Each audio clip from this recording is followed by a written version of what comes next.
Hello everyone, সবাইকে good morning. আজকে সারাদিন অনেক কিছু হতে চলেছে, তাই আমি সব কিছুই তোমাদের সাথে শেয়ার করব। আজকে ভাবলাম তোমাদের সাথে একটা বড় ব্লগ শেয়ার করি, তাই সকাল থেকেই ভিডিওটা শুরু করছি। কেন করছি বড় ব্লগটা, সেটা আমি তোমাদের ভিডিও চলতে চলতে ঠিক একটা সময় বলে দেবো। তো এখন আমি সকালবেলায় ঘুম থেকে উঠে ব্রাশ করে খাওয়া হয়ে গেছে, ওগুলো আমি কিছুই দেখাতে পারিনি। এখন আমি একদম রেডি হয়ে বেরোচ্ছি, কারণ কাজ আছে। আর আজকে আমার ছুটি মানে ফুল ডে নয়, হাফ ডে। তো যাচ্ছি এখন কাজে, তারপর আমি তোমাদের সাথে সব ভিডিও শেয়ার করবো। তার আগে আমি এখন যাচ্ছি দিদার বাড়ি কুটুসকে দেখতে। মানে কটা দিন আমি মায়ের বাড়িতে আছি, কিন্তু কুটুসকে না দেখলে তো আমার ভালো লাগে না একদম। আমি ওকে দেখবো, চটকাবো, আদর করবো, তারপর দোকান যাব। তো এখন সেখানেই যাচ্ছি। আর দেখবো যে ও শাক আছে কি না, কারণ পরশুদিন লাস্ট আমি শাক কিনেছিলাম অনেকগুলো, 3 আটি মতো কিনেছিলাম।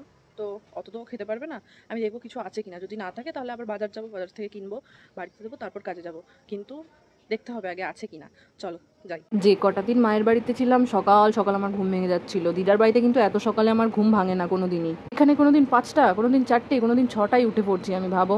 দিদার বাড়ি চলে এসেছি, আর এসেই দেখছি এখানে দিদা আমার কি করছে, কুটুস তো পটি করে দিয়েছে, তাই খাঁচাটাকে ভালো করে পরিষ্কার করছে। আর এই যে কুটুস হচ্ছে আমার দাদুর কোলে বসে আদর খাচ্ছে। ওর আদর খেতে পেলে আর কিছু চায় না, সারাদিন দুজনের কাছে আদর খায়। আমি তো বেশিরভাগ টাইম দোকানেই থাকি, বাড়িতে থাকতে পারি না, ওকে সময় দিতে পারি না।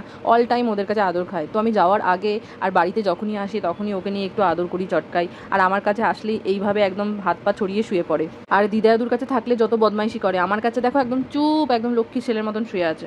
ঘরের ভেতরে কিছুতেইও যেতে চায় না, তিরিং তিরিং করে শুধু বাইরেই চলে আসে। আর এই যে আমি এইমাত্র শাক নিয়ে আসলাম ওর জন্য। প্রতিদিন ওর জন্য 2 আটি শাক তো লাগেই লাগে।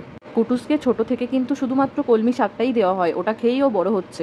আর ডাক্তারকে দেখানোর পর কিন্তু ওর জন্য একটা ফুড সাজেস্ট করেছিল, সেটা ওকে দেওয়া হয় প্রতিদিন সকালে অল্প একটু করে। তুমি মায়ের কোলে বসেছো মায়ের কোলে? হ্যাঁ, মায়ের কোলে বসেছো। দিদা এত আদর করে কুটুসকে, আর থেকে থেকে কুটুস দিদাকেই টুকটুক করে কামড় দেয়, জানো, এত বদমাইশ হয়েছে। এখন আবার দাদুর কাছে গেছে। আর একটা জিনিস কুটুসের দেখেছি, ও না মাটি খায়, মানে খেতে চায় আর কি, কামড়ায়, তারপরে হাতে করে সরায়। এগুলো কেন করে আমি বুঝতে পারি না, যেন ওকে খেতে দেওয়া হয় না, ও মাটি খায়। বাড়ি ফেরার পথে দেখি একটা হাম্বা, দেখো ওর মাথার মধ্যে কি লেগে আছে। আমি সাহস পাচ্ছিলাম না যে ওটা ছাড়িয়ে দিয়ে আসি, যদি আমায় গুতিয়ে দেয়। আজকে রান্না করার কথা ছিল আমার, কিন্তু সময়ের জন্য মা নিজেই বসে পড়েছে রান্না করতে। ওরে বাপরে, এখানে তো কুমড়ো কাটা দেখে আমার মাথায় হাত উঠে গেছে। মা কি মাছ দিয়ে কুমড়ো করবে? আবার পটলও কেটেছে, যেগুলো আমার একদম খেতে ভালো লাগে না। আমি টেনশনে পড়ে গেছি, আমার মায়ের আবার লেটেস্ট রান্না, সব মিশিয়ে দেবে। দোকান থেকে ফেরার পথে আমি দই আনতে ভুলে গেছি, যেটা আমাকে আনতে যাওয়ার জন্য এই দুপুরবেলা এখন বেরোতে হচ্ছে। তারপর আমার আর একটা কাজ বাড়ি দিয়েছে মা, এখন কুমড়ো দিতে যাবো আমি দিদার বাড়ি। একবার এখান করছি, একবার এখানে আসছে, একবার দোকান যাবো, কী করবো আমি জানি না। এদিকে আমি ফ্রেশ হতে পারছি না, আমার প্রচণ্ড গরম লাগছে। 2 দিন নিম্নচাপ হয়ে যেত, কী হয়েছে, তারপরে যা গরমটা দিয়েছে না, আমাদের বর্ধমানে বিশাল গরম।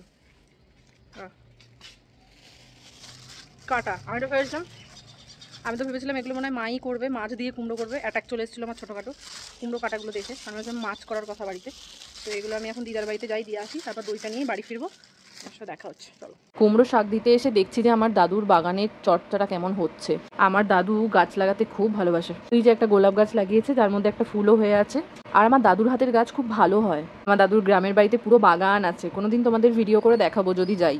এই যে আজকে মায়ের হাতে স্পেশাল মাছের ঝাল, যেটা আমার ভীষণ পছন্দের, আর খেতে দারুণ হয়েছিল। তারপর ভর দুপুরবেলায় একদম রেডি সেডি হয়ে বেরিয়ে পড়লাম। কোথায় যাচ্ছি জানো তো? আজকে যাচ্ছি ফটোশ্যুট করতে। অনেক দিন ধরে অতনুকে বলছিলাম যে চল না, কারণ ওরা হামেশাই ফটোশ্যুট করে, আমাকে নিয়ে যায় না কোনোদিন।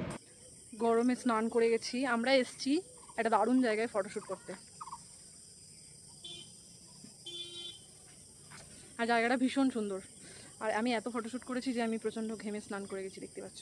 আমি ফটো তুলতে পারি না, অতনু কিন্তু ভালো ছবি তোলে, ওর হাত ভালো ক্যামেরার। তো ও ভালো ভালো আমার ছবি তুলে দিয়েছে, যেগুলো আমি তোমাদের সাথে শেয়ার করব। আর আমি তো ছবি তুলতে পারি না, বাট আমিও চেষ্টা করেছি ওর ভালো ভালো ছবি তুলে দেওয়ার। সেই ছবিগুলোও আমি শেয়ার করবো, তোমরা বলবে আমার ফটোগ্রাফি কেমন হয়েছে। বললামই তো দুপুরবেলায় বেরিয়েছিলাম, তাই একটা করে টাটা গ্লুকো নিয়ে ফেললাম, যেটা ম্যাঙ্গো ফ্লেভারের ছিল। এই ফ্লেভারের টাটা গ্লুকোটা দেখছি আমার খুব পছন্দ হচ্ছে রিসেন্ট। খাবে না বলে খেয়ে নিচ্ছে, বললি তো খাবো না। কীরকম পাপি মানুষ রে তুই, খাবি না বলে খেয়ে নিলি। অনেক বলার পর, কানের মাথা খাওয়ার পর অতনু রাজি হলো যে চল তোকে ঘুরিয়েই নিয়ে আসি। আমার যেটা ইচ্ছা হয় সেটা আমি করিয়েই ছাড়ি, সে যেই হোক না কেন। নিয়ে যেতে হবে মানে নিয়ে যেতেই হবে। তারপর সন্ধ্যেবেলায় গেছিলাম একটু আড্ডা মারতে। সারা দুপুরটা আমি টো করে ঘুরে একটু বাড়ি গিয়ে ফ্রেশ না হয়ে এখানে চলে এসেছি সোজা। এমনিই তো কালাবান্ধ, তার উপরে বন মানুষ লাগছে। মানে তোমরা তো জানোই আমি একটু খেতে ভালোবাসি, আমার মনটা খাই করে বাইরে বেরোলে, তাই এখানে এসে খাওয়া দাওয়াটা না করলে হয় বলো? আজকে গরমটাও লাগছে, তাই ভাবলাম একটু ঠান্ডা খাই। বাপটা কি বানিয়ে দিচ্ছে যাই না, খেয়ে দেখবো। এই যে আমাদের 3জনের 3টে ফ্লেভার, আমি কি নিয়েছিলাম মনেই পড়ছে না। আমি খাই আর আমি নিজেই ভুলে যাই। এত কি করে আমি ভুলে যাই সেটাও আমি ভুলে যাই। জীবনে যাই হয়ে যাক, খাওয়া কোনোদিনও বন্ধ করা যাবে না। তারপর চলে এসেছি আমার এক বন্ধুর দোকানে আইসক্রিম খেতে। না মানে এসেছিলাম দেখা করতে, তারপরে একটু সামনে খাবার দেখে নিজেকে আর কন্ট্রোল করতে পারিনি। তারপর রাতে বাড়ি ফেরার পথে বললাম আজকে থাক, বাড়িতে খাবো না, বাইরেই খেয়ে নিই। এই অতনুটা আসতে চাইছিল না, বললো যে তোর মতন মোটা হয়ে যাবো, তুই শুধু বাইরের খাবার খাস। তারপর আমি একদম বগল দাবা করে চেপে ধরে নিয়ে চলে এসেছি সাথে করে। আমি একা কেন মোটা হব, সবাই হ।